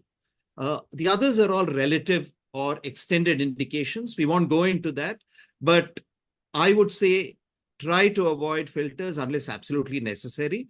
And if you put them in, as he said, take it out as soon as possible. Extremely important that you don't leave it in for much longer. I'm going to stop with the last two questions because some of the other questions that I was proposing to ask have already appeared in the question answer. So we'll go to the audience for that.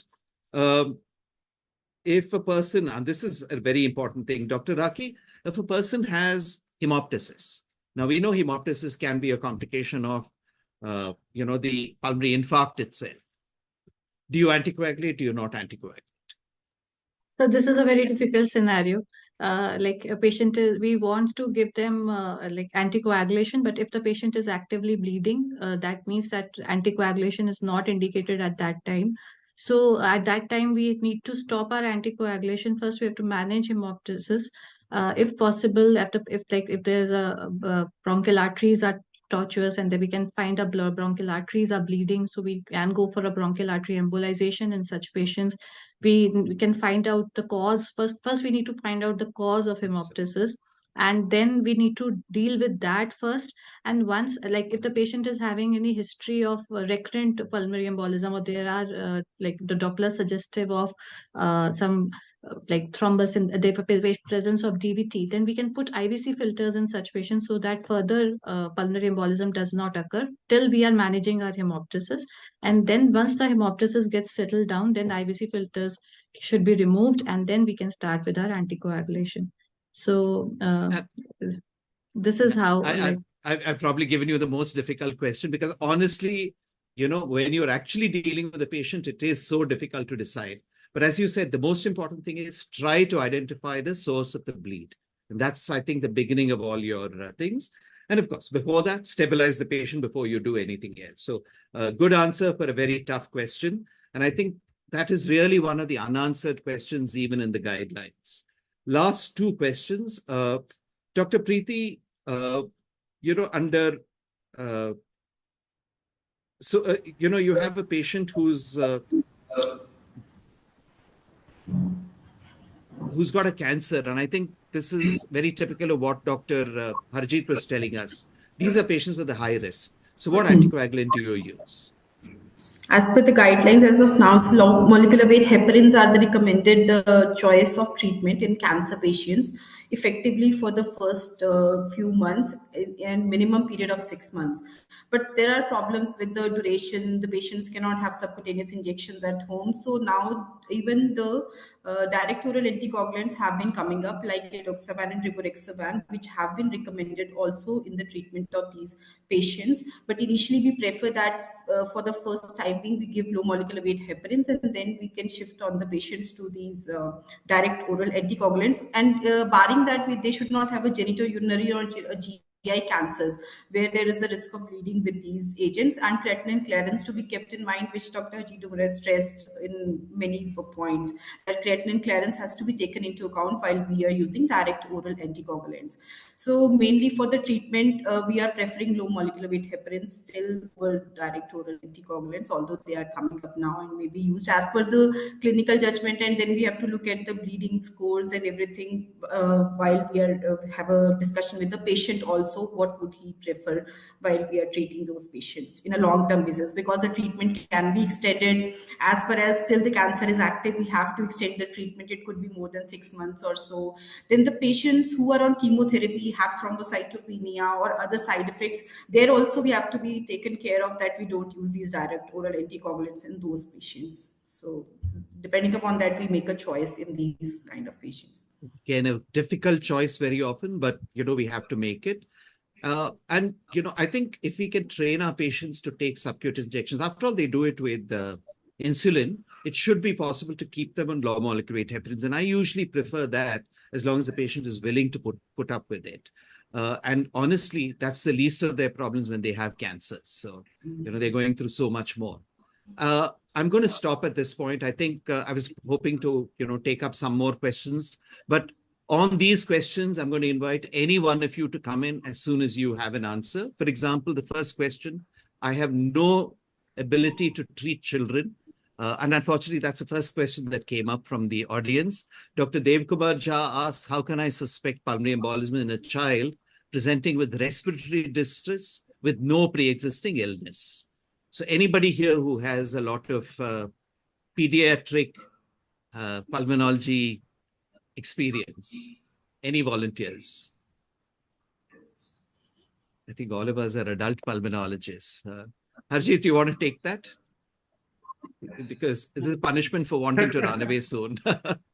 So the question is that I don't think the presentation would be very different in a child as compared to an adult. The same risk factors apply to children. Maybe the anticoagulation dosages is something which we need to be more cautious about. Obviously, the trials have not included children as subjects in these trials. So I suppose for them, parenteral anticoagulants in a dose-adjusted manner would be the only norm. Diagnosis, I don't think the diagnostic algorithm is any different. If you suspect an embolism, the basic criteria will remain the same. The D-dimers are reliable in pregnancy and they are reliable in children as well. So I don't think there should be an issue. Great. Thank you. I don't think anybody has a different answer. I certainly don't. I would completely agree with what Dr. Dobra said. Dr. Sami Jairam, who you know is very interested in sleep, he's a sleep medicine expert, asks, this is specifically for Dr. Harjeet, any OSA in your case with pulmonary embolic disease?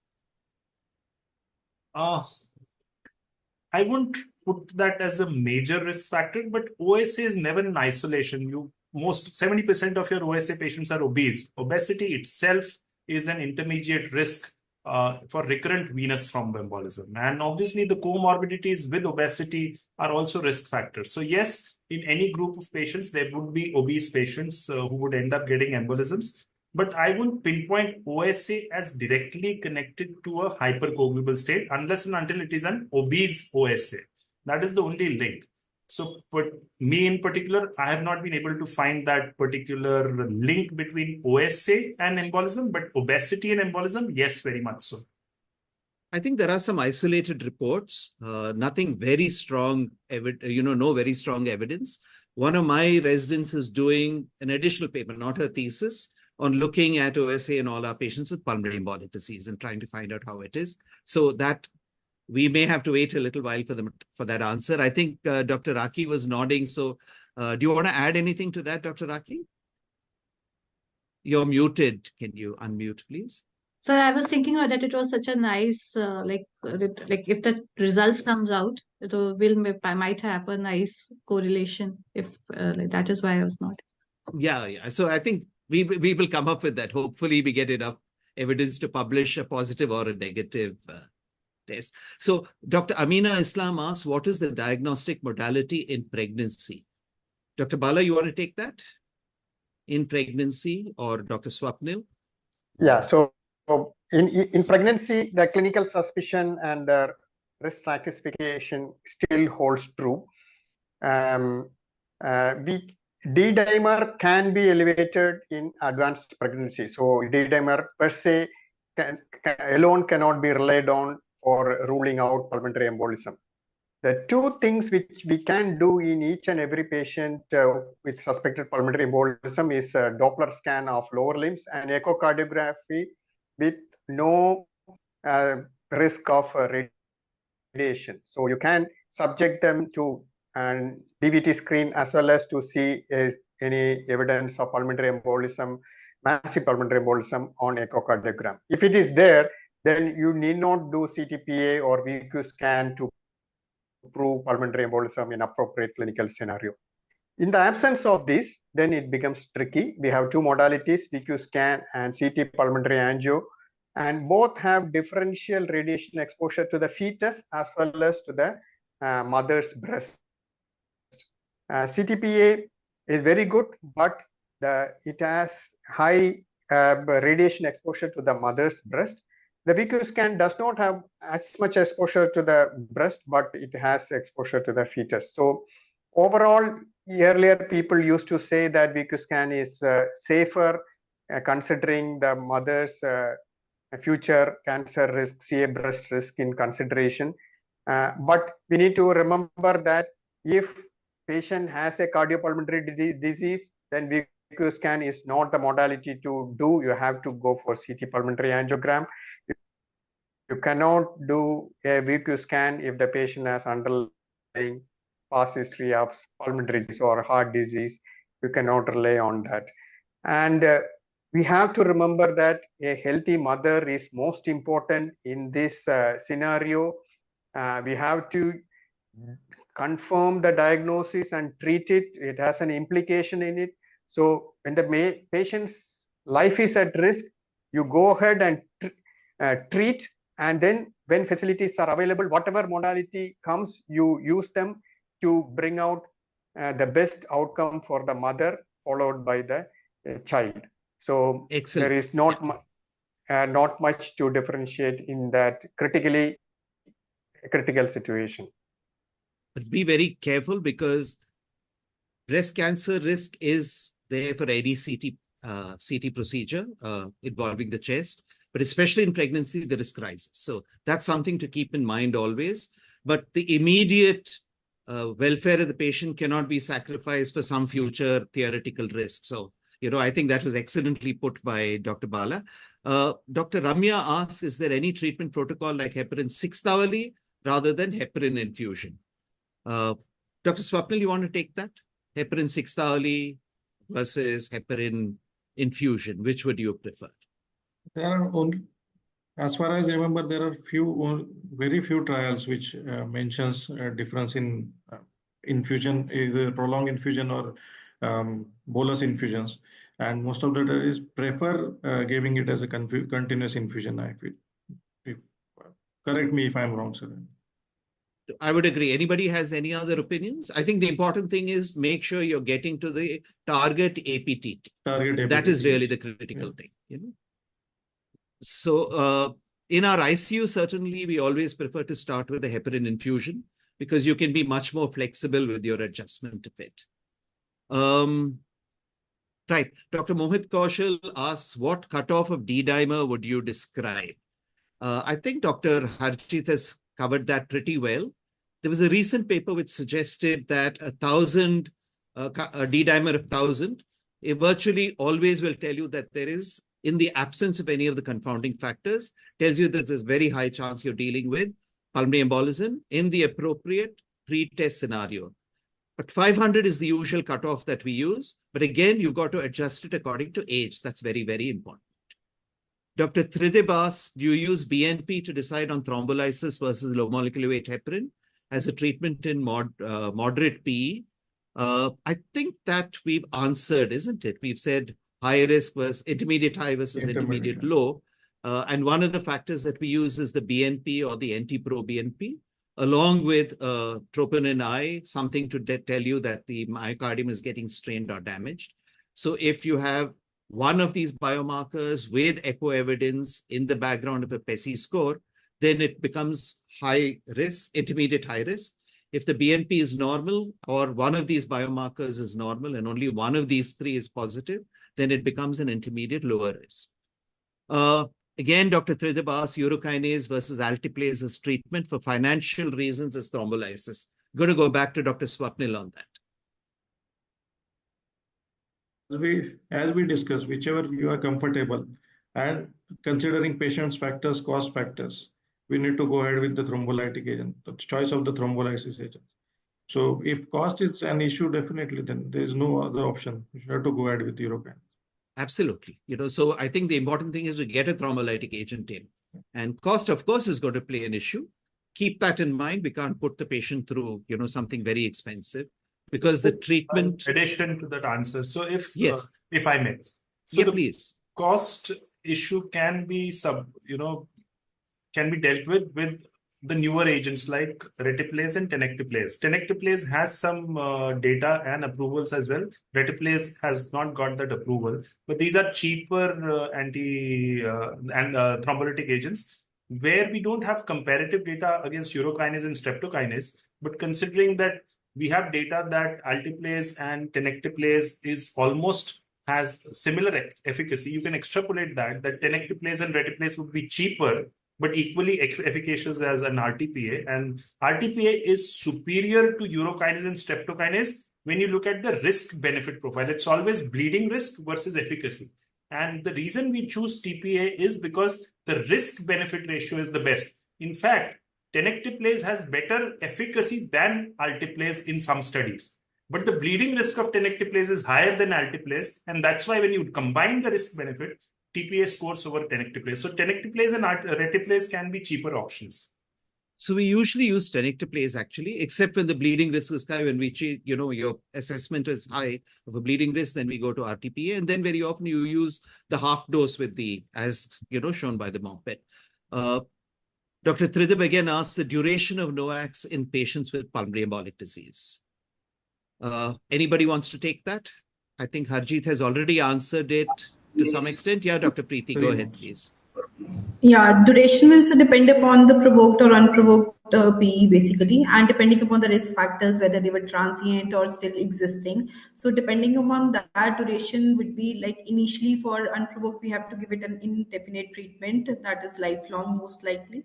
And then if it is a provoked, then the risk factor has to be weighed. If it is after a surgery, how for a few weeks to months, that is 3 to 6 months after any kind of other factor which has gone now. Absolutely. So we will continue. So previously we used to use, after stopping the anticoagulation for a month, we do the D-dimer. And there was a reasonable evidence that will predict the chance of a recurrent PE. Now I think the VTE predict is also a very good marker. And I think I would really like to combine both, because the risk based on the underlying risk factors is so important. You cannot afford a recurrent PE. One of the things we found, as you know, we do a lot of CTEPH, patients. We see a lot of CTEPH patients. Recurrent PEs are what are more likely to cause CTEPH, and I'll come back to this later. Dr. Harjit, you wanted to add something else? So the duration of anticoagulation is based on too many factors. It can never be just based on one. And it's a very individualized decision. The foremost being discussion with the patient about the risk. So a 25-year-old female or a boy giving an anticoagulation for years together without justification is not easy. So this discussion is very important, and it is revisited every few months to a year. So I have to really counsel them every year that this year, would you like to stop or would you like to continue? Because it's very difficult when the recurrence rate maximally, even with cancer, goes anywhere between 10 to 30%, and thrombophilia risks vary between 10 to 15%. There is an 85% probability you will never develop a recurrent VT, which becomes not a thing. And you do your little bits of, taking care if a person is in bed, if a person is dehydrated, what things you do, so add that on in your discussion. That's all I'd say. Right. Dr. Rabita asked, interesting question. Again, I think I'll go to Dr. Bala on this. Dr. Balmukesh, what should be the approach to a patient who's already on prophylactic heparin and develops tachycardia, hypoxia with hypotension, and a PE is suspected, but a CTPA is not readily available? So lots of caveats there. CTPA not available, patient is on prophylactic heparin or prophylactic anticoagulation, now develops a feature suggestive of a pulmonary embolism, but basically tachycardia, hypoxia, hypotension. In the absence of any other obvious diagnosis, you consider this as a pulmonary embolism, and you increase the dose of anticoagulation from prophylactic to therapeutic. So if you have just given prophylactic dose of 40 milligram of enoxaparin, you calculate the therapeutic dose and give the added dose immediately to that patient. And in the absence of CTPA, all is not lost. You have other armamentarium, like you can do Doppler of the lower limbs, you can use echocardiogram, and if the patient is not previously known to have pulmonary hypertension and echo shows a new onset of pulmonary hypertension, you have the diagnosis. You continue therapeutic anticoagulation, stabilize the patient, and once patient is stable, you find out where you can confirm the diagnosis by doing a CTPA. Absolutely. And of course, make sure that is the most likely cause, and the person is not bleeding. The person is already on anticoagulation, maybe bleeding, which can again cause the very same symptoms. So be careful about that. I think Dr. Mohit Kaushal has asked a very interesting question. I'm probably going to go to Dr. Raki on this. Do we need to give rivaroxaban or apixaban twice a day for the first few days, usually 21 days, if already given low molecular weight heparin for the first few days? So you're converting from low molecular weight heparin to either apixaban or rivaroxaban. Do you give a higher dose in the beginning and then scale it down? Sir, if we are not using low molecular weight heparin in the initial days, then yes, we do give twice a day. But if we are already used it, then we can give a higher dose once daily, like rivaroxaban 20 mg once daily, if we have already given low molecular weight heparin in the initial setup. And the usual time you give it is when the next dose is due of the low molecular weight heparin. But I honestly don't know the answer to that. Does anybody else have any other opinion? Would you give the higher dose in the beginning and then scale down to the maintenance? It's a good question. I honestly don't know the answer to that. I was trying to read while we were talking, and I think So You know, it is even the mentioned in literature is the quite. guidelines that we give rivaroxaban twice a day for 21 days. So depending upon Exactly. how long we have given low molecular weight heparin, so we can continue with that higher dose for twice daily for For the first 3 remaining weeks. period. Good point. I think that And then sounds, we can you know, continue fine. with the once daily dose. So Absolutely. one thing which you need to understand it, this twice daily dose is not like a loading dose. So it's just that upfront you want maximum anticoagulation, and down the line you can maintain it with a lower dose. It's not that it's a loading dose. So if you're substituting from heparin to a DOAC, you don't need a loading dose. It can just be substituted when the next dose is due. So it need not be the higher dose upfront. Secondly, the trials were designed in that way where you had to give heparin because these trials were the first few trials of DOACs. So they didn't want to take chances in a patient of high-risk embolism. And then that is why they started with heparin upfront followed by DOACs. But by the time they got to epixaban, that they had experience. So epixaban can be given upfront in the oral form without heparin also. And again, the same principle applies. It's not a loading dose. It's just that upfront you don't want to take a chance with the levels. But you've got to give it for a certain amount of time to ensure that, you know, you've got adequate. Yeah. So I think, you know, the point Dr. Preeti made was sensible. 2 weeks, 3 weeks, whichever you're giving, complete at least the 3 weeks, and then you can scale it down. Clot burden, Dr. Aniket Mondal asked, what is the significance of clot burden on CTPA reporting? The radiologists are very fond of that. I don't think there's any evidence that it has, you know, any predictive value. You would rather go by the risk stratification that we've already spoken about. Some cardiologists, our very senior cardiologist, Professor Cherian, believes that if you have a clot burden greater than 50%, the Canadley clot score, then you have a higher risk of going on to chronic disease because you don't, you know, the clots don't resolve that quickly. No definite evidence for that. Anybody wants to add? Few studies mention that it correlates with the RV dysfunction. Exactly. So that is why the RV dysfunction, picking it up is more important, which an echo will do with great efficacy. So Dr. Jayaraman again says, Dr. Harjeet, thank you for a crisp and in-depth presentation. Multiple subsegmental emboli seen on CTPA, how long to continue anticoagulation? I don't think it makes a difference. If it's chronic, then it's lifelong. COPD patients, how common do we suspect in COPD? I think the Rome, you know, suggestion is that you suspect it in every patient. And as I think Dr. Preeti mentioned, about 10% of patients with acute exacerbation of COPD actually have, repeated studies have shown that, have acute Ps as the as the cause. I am going to go fast through that because we have just a minute or two to go.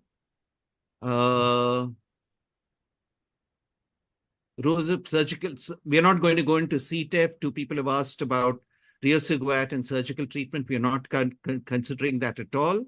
Dr. Haresh, and I think he's asked it twice, what way can we diagnose in case of renal failure, and clarifies the creatinine is high, VQ scan is not available. How do we prove?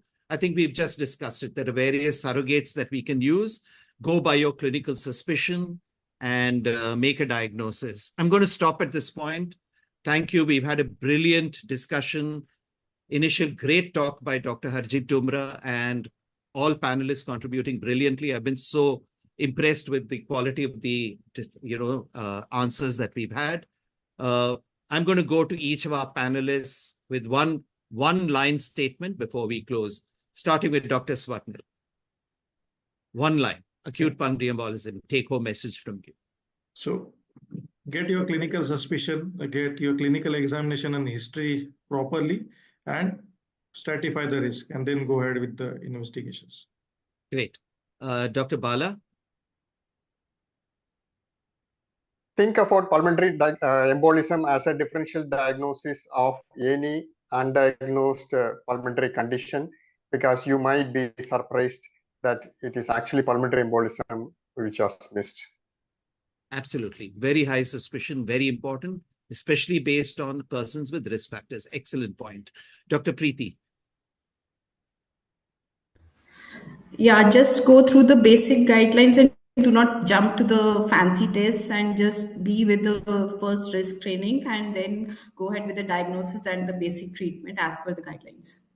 Well said, because I think the guidelines are based on good evidence And remember that they're being constantly revised as evidence accumulates. Just don't go by only gut feeling. The gut feeling is useful for your initial assessment, and then start applying the scores that we know about. All the scores are available or free on the net. You've all got your smartphones. Just go to these 3 or 4 scores and you can assess them. Dr. Raki. So since it causes a high incidence of mortality, and it is one of those causes in which death can be avoided, so we have to be on our toes when we are suspecting acute massive pulmonary embolism, and try to save the patient as much as as early as possible. And get the help of your colleagues, because this is a multidisciplinary problem. I like always this sentence that was, I start a lot of my talk with. The pulmonary circulation lies between the territory of the cardiologist and the pulmonologist and is understood by neither. So, that is something we need everyone's help, including the radiologist. As I think somebody pointed out, the PERT team did not include the radiologist. It was such an important part of it. We started with Dr. Harjeet Dumra. We will end with Dr. Harjeet. Harjeet, thank you for staying on. I know you have an early morning flight. We'll let you go after this, but a closing comment from you. Right.